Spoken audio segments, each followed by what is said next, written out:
ರೀಸ್ಟೈಲಿಂಗ್ this 6 to 7 years old outfit. ಇಲ್ಲಿ ನಾನು ಆ ಇನ್ನರ್ ಲಾಂಗ್ ಡ್ರೆಸ್ ಏನಿದೆ ಅದನ್ನು ಮಾತ್ರ ಯೂಸ್ ಮಾಡ್ತಿದ್ದೀನಿ. ಶೋಲ್ಡರ್ ಹತ್ರ ಒಂದು ಸ್ವಲ್ಪ ಲೂಸ್ ಇದೆ, ಬಟ್ ಮ್ಯಾನೇಜಬಲ್. ಖುಷಿ ವಿಷಯ ಏನು ಅಂದರೆ ಈಗಲೂ ಈ ಡ್ರೆಸ್ ಪರ್ಫೆಕ್ಟಾಗಿ ಫಿಟ್ ಆಗ್ತಿದೆ. ಹಾಗೆ I am pairing it up with this jacket. ಈ ಜಾಕೆಟ್ ಸಹ 7-8 years ಬ್ಯಾಕ್ ಒಂದು 3 piece ಸೆಟ್ ಸ್ಟಿಚ್ ಮಾಡಿಸಿದ್ದೆ. ಸೊ ಆ ಜಾಕೆಟ್ನ ಈ ಡ್ರೆಸ್ ಜೊತೆ ಮ್ಯಾಚ್ ಮಾಡ್ತಾ ಇದ್ದೀನಿ.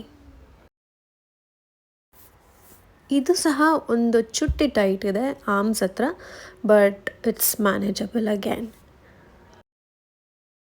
ಸ್ಟೋನ್ ಬಿಂದಿ ಇಟ್ಟಿದ್ದೀನಿ, ಬಟ್ ಡ್ಯೂ ಟು ಲೈಟ್ ಅದು ಕಾಣಿಸ್ತಿಲ್ಲ. And this contemporary earrings is by ಸ್ಪಟಿಕ. And this is my final look. I prefer styling an outfit in different ways. So ಈ ಲುಕ್ ಹೇಗೆ ಅನ್ನಿಸ್ತು ಅಂತ ಲೆಟ್ ಮಿ ನೋ.